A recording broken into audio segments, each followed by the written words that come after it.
दोस्तों, क्रिकेट जगत में अभी दो जो हेडलाइंस चल रही हैं। पहला, इंडिया का T20 वर्ल्ड कप स्क्वाड और T20 जो सीरीज़ अभी न्यूजीलैंड के साथ 5 मैचेस की खेलनी है, वो स्क्वाड अनाउंस हुआ है और सूर्य कुमार कप्तानी करेंगे और उप कप्तानी दी है अक्षर पटेल को।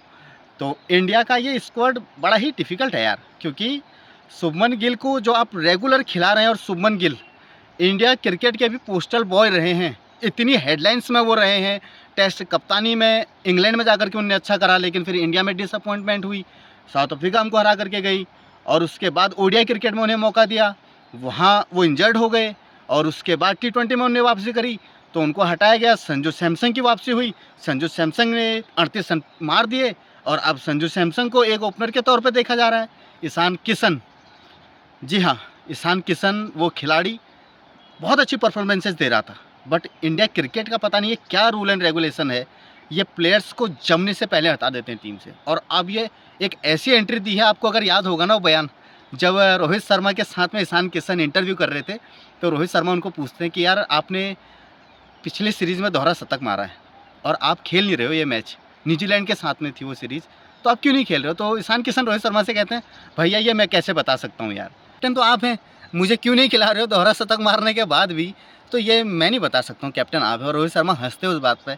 ये इंडियन टीम का एक ये कोर रहा है, ये प्लेयर्स की कदर नहीं कर पाते हैं। ये जब प्लेयर्स फॉर्म में होता है ये उसको ब्रेकआउट कर देते हैं। कोहली आप देख रहे हैं ना, विराट कोहली किंग जब आए तो उन्होंने अनाउंस किया खुद को और कमबैक किया, ज़बरदस्त कमबैक किया। रोहित शर्मा ऑस्ट्रेलिया सीरीज़ में मैन ऑफ द सीरीज़ रहे, विराट कोहली साउथ अफ्रीका वाली ओडीआई सीरीज़ में मैन ऑफ द सीरीज़ रहे। तो ये प्लेयर्स को और मौका हमें देना चाहिए था। Same as like Ishan Kishan, वो बंदे के बाद बहुत बड़ा पोटेंशियल है।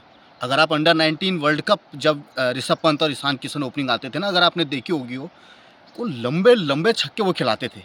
और ईशान किशन के पास नेचुरली जो खेलने की पावर है ना, वो बहुत तगड़ी है।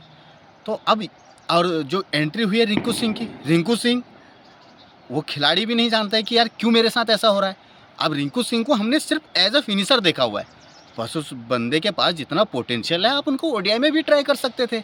जो आपका बैटिंग ऑर्डर इतना हिल रहा है, आपको पता नहीं लग रही हैं चीज़ें, कई सुधार हो सकते थे, बट ये चीज़ें क्यों इतनी ख़राब हो रही हैं, कौन ये सब चीज़ें कर रहा है, ये समझ से परे है। अब हम आते हैं दूसरी हेडलाइन पर। दूसरी हेडलाइन ये, एसेज ऑस्ट्रेलिया ने जीत ली है। जो एसेज इतनी हाइप कर रही थी, 12वीं आर्मी आज सुबह जब इंग्लैंड के विल जैक्स जेमी स्मिथ टिके हुए थे तो बहुत चीयर अप चल रहा था, क्राउड पंप कर रहा था, but Mitchell Starc the man, the legend of our modern era, आप कितने ही बॉलर्स को कहिए, बुमराह को आप बढ़िया कहिए, आप किसी भी बॉलर को कहिए, लेकिन मिचेल स्टार्क ये ऑरा इधर है और बाकी गेंदबाज आपके इधर है। क्योंकि वो गेंदबाज यार, अब भाई 36 की उम्र होने वाली है मिचेल स्टार्क की, और गेंद पता है कौन सी रफ्तार की पड़ी है, 148। यार इतनी फिटनेस और रन्स आकर के मार रहे हैं, रन्स में तो रूट से आगे चल रहे हैं उस सीरीज़ में। मजाक बना करके रखा है भाई। और मिचेल स्टार्क एक दहशत बन चुके हैं, क्योंकि अच्छी पार्टनरशिप चल रही थी। मिचेल स्टार्क आते हैं और जेमी स्मिथ को आउट कर देते हैं, मिचेल स्टार्क आते हैं विल जैक्स को आउट कर देते हैं। तो मिचेल स्टार्क एक ऑरा क्रिएट कर रहे हैं इस ऐसे सीरीज़ में। और ट्रेविस हेड, वो खिलाड़ी बड़े मोमेंट्स के लिए बना हुआ है, वो खिलाड़ी जानता है कहाँ पर परफॉर्म करना है, द क्लच मोमेंट्स। कल हमने एक वीडियो डाली थी ना कि क्लच प्लेयर हार्दिक पांड्या और ट्रेविस हेड, ये ऐसे खिलाड़ी हैं जो अपनी टीम को, जब टीम अपने फ्लैट पर चल रही है, ये आते हैं और सीधे ऊपर उठा देते हैं टीम को। एक एक सेशन में ट्रेविस हेड मैच चेंज कर देते हैं, हार्दिक पांड्या अपने ऑलराउंड स्किल से मैच चेंज कर देते हैं। ऐसे खिलाड़ी बहुत कम होते हैं। और दोनों ही खिलाड़ियों ने 2-2 ट्रॉफीज़ अपनी टीम को जिताई हैं। हेड ने वहाँ WTC वर्ल्ड कप, तो हार्दिक पांड्या ने T20 वर्ल्ड कप और चैंपियन ट्रॉफी। तो ऐसे सीरीज़ में हम बैक आते हैं स्टोक्स, बेन स्टोक्स। यार उस खिलाड़ी का पोटेंशियल, वो खिलाड़ी जितनी मेहनत करता है।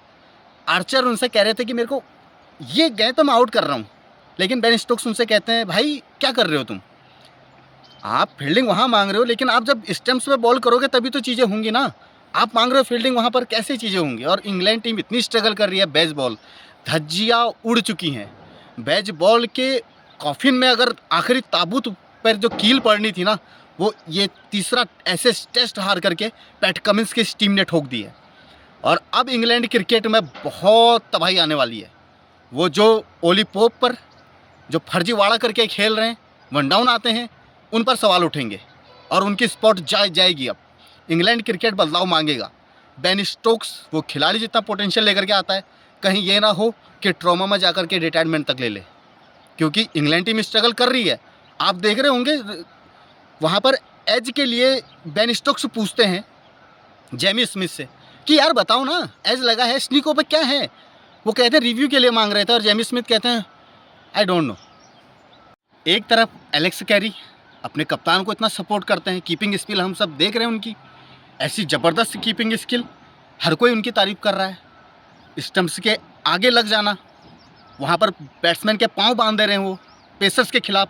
140 रफ्तार की गेंद आ रही है और कैरी उसको कैरी कर रहे हैं पीछे, और क्लच मोमेंट्स पर आकर के ऑस्ट्रेलिया को बाहर निकाल रहे हैं, शतक मार रहे हैं, अर्धशतक मार रहे हैं। और जेमी स्मिथ पीछे से इशारा कर रहे हैं बेन स्टोक्स को, I don't know about the as.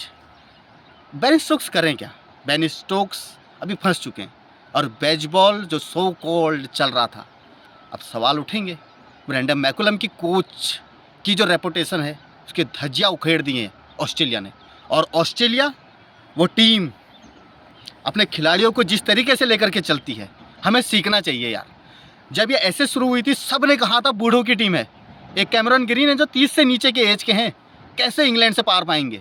और आज ऑस्ट्रेलिया 3-0 इंग्लैंड के युवाओं को रगड़ करके रख दिया है। और इंग्लैंड के युवा बस देखते रहे हैं, जहाँ पर स्ट्रगल कर रहे थे उनके यंग बॉलर और मिचेल स्टार्क, 148 रफ्तार की गेंद आग उगल रहे हैं एसेज में। और बेन स्टोक्स के यहाँ गर्दन पर भी लगी थी, उस पर भी हमने आप शॉर्ट्स वीडियो एक बनाई है। तो ये एसेज इंग्लैंड क्रिकेट पर सवाल खड़े कर गया है। अब यहाँ से कैसे बाहर निकलेंगे? क्या ये चौथा और पाँचवें टेस्ट में क्या होगा? क्योंकि बॉक्सिंग डे टेस्ट भी शुरू हो रहा है। तो सवाल कई हैं, जवाब इंग्लैंड कब तक ढूंढेगा, कैसे ढूंढेगा, कौन यहाँ से बाहर निकालेगा? टैलेंट बहुत है, नो डाउट, इंग्लैंड के पास टैलेंट बहुत है, बहुत अच्छा टैलेंट है। रूट जैसा बल्लेबाज जो इस जनरेशन का वन ऑफ द बेस्ट है टेस्ट में, वो उनके पास है। बेन डकेट अच्छा अटैक करते थे, लेकिन उनको भी पता नहीं चल रहा है सीरीज़ में। उनके पास एक क्लास है प्लेयर्स की। विल जैक्स एक अच्छे प्लेयर हैं। जेमी स्मिथ पर हम जो पूछ रहे हैं, वो भी एक अच्छे प्लेयर हैं, नो डाउट, वो भी बढ़िया हैं। बट कैसे, अब चीज़ें कैसे सुधरेंगी? इंग्लैंड के टीम पर सवाल खड़े हुए हैं और ये सवाल होने वाजिब है, क्योंकि विदाउट इसके आप कैसे इससे पार पाओगे, कोई नहीं जानता है। अब इंग्लैंड क्रिकेट इससे कैसे पार पाएगा? इंग्लैंड क्रिकेट पर जो क्वेश्चन मार्क एक रह गया है, इसको कौन पार पाएगा? और ये दो हेडलाइंस। और इंडिया T20 वर्ल्ड कप में जा रहे हैं अपने 15 स्क्वाड के साथ। बहुत अच्छा स्क्वाड अभी तक तो लग रहा है, लेकिन concern is about the form. Hardik Pandya और अभिषेक शर्मा पर आप बहुत रिले कर रहे हो। जिस दिन अभिषेक शर्मा नहीं चले, आप स्ट्रगल करते हो। हार्दिक पांड्या पीछे से आकर के हालांकि सामान ले रहे हैं आपको, लेकिन कब तक? हार्दिक पांड्या क्लच प्लेयर हैं, लेकिन हमें ये भी याद रखना होगा, Hardik Pandya is also his concern about his injuries also. So हमें सोचना होगा इससे पार हम कैसे पाते हैं। और जल्द ही हर टीम का स्क्वाड T20 स्क्वाड आएगा, उस पर भी हम वीडियोज़ लेकर के आएंगे। तो चलिए फिर हम आपको मिलते हैं जल्द।